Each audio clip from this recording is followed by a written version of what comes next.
It's Chris Watkin back again with Graham Howell, who is a self-employed estate agent with the Fine and Country Network in Warwickshire. Graham, what would you change about the self-employed estate agency model from, it's been around a few years. Talk to me.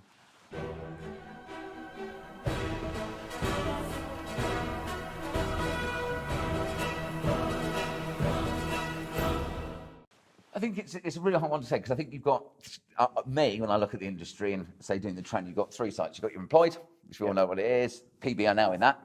You've got your hybrid agent, which PB was, but no longer, which is your kind of Yopa or Strike, where you've got that online hybrid model. And you've got your self-employed, KW Williams, Newman's, Fine and Country, XP, all that lot. Now, I think for me, what I would love to change in the self-employed industry is we're here to build a better industry. I'm not a liker of anyone that shouts against the hybrid model or the employment model or vice versa, because each of those different sectors within our industry suits different human beings.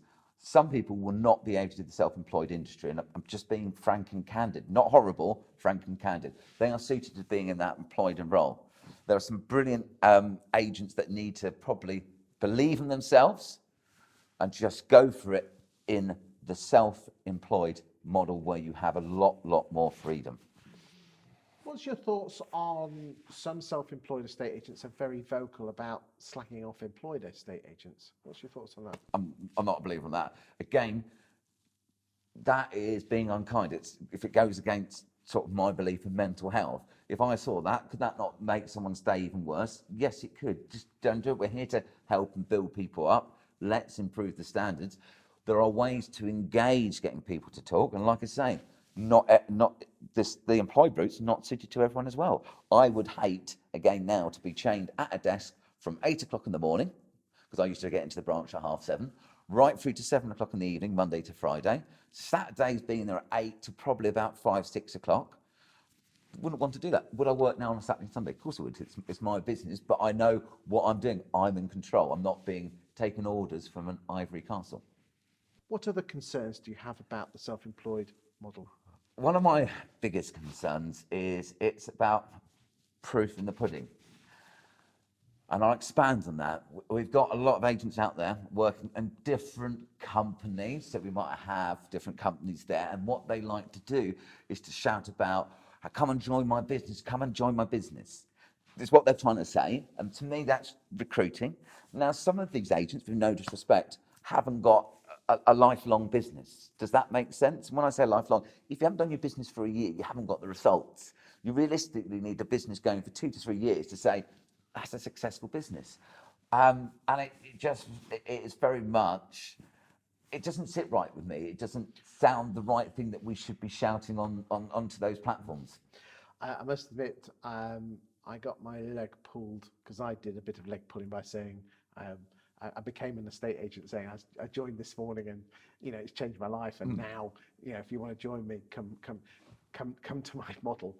I mean, you can't blame them for trying to bring people into the fold. It's the way that you go about it, Chris. It's about being authentic, and there will be some people that want to be going into this process because what they're getting, with no disrespect, is more money for them. Yeah, but we're all in business, mate. No. I'm saying more money for them, but it's the way you put it across. That comes back to my original point. And some people can put it across in a great light, and I can mention some names. Mark Buchanan, absolute legend. So EXP, he's been doing it for over a year. It worked again. We were together at Purple Bricks. He's come through and he's now working with a colleague of him, expanding that. I'm sure we all know the man with the beard. He's been doing that for a long time. Yep. But again, the way they portray that story, or Claire Hughes, lovely lady. I'm a huge fan of Simon Taylor. Yes. Okay. I mean, it's pure coincidence that they're all EXP. That is just pure coincidence. Yeah. Or again, you have got other people around. I mean, you had Ross Picken, who's from Scotland, for example, that was with EXP. He's gone up, set his own business up, if that makes sense. Okay. But then you've got someone, won't mention name, that's been with Yopa, then gone to Remax, no longer now with Remax, has gone to EXP. What's so important here for the human being, you can get all this noise going on, is you've got to make sure that that business aligns with you. With your values. Correct. And what you want to be portraying. Does that umbrella portray my image to what I want to be saying to the public. Does that make sense? Your values. If it's not, it's completely the wrong choice for you. My humble opinion in terms, a lot of people ringing up saying, what's the best self-employed estate agency model? And there are some excellent ones out there. And I would say it isn't down to the percentage you take. It purely comes down to the one-to-one relationship that you have with the person at the self-employed agency model. Correct. 100% Okay. correct. I'll put my hands up there. And again, won't go into all the internet, but with the model I do, I could go to a different company and earn more commission if that was the choice. But that's not for me. I like Fun Country because of the brand. The reason I was brought into, as I mentioned earlier, was the F&C Foundation. That aligns with my values to be able to give back. Yet at the same time, though, you do have Jim and Sean. Thank you. Yeah, great mentors. Which at the end of the day are, they're two exceptional human beings.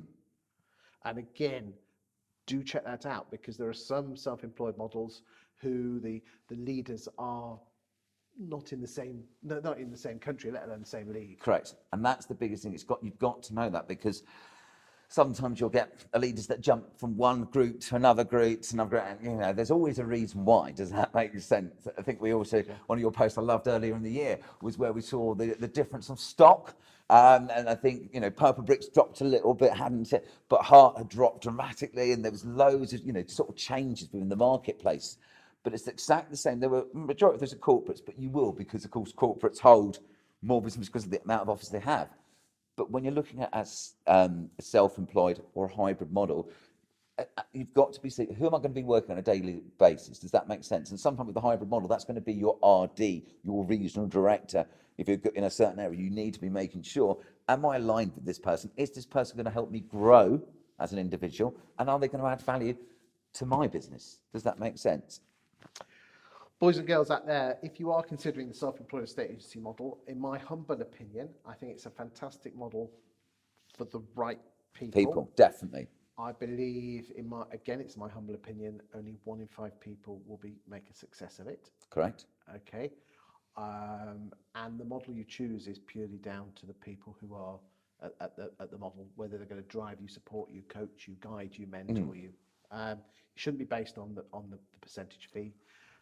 What you receive, because let's be honest, a big percentage of sod all is worth nothing.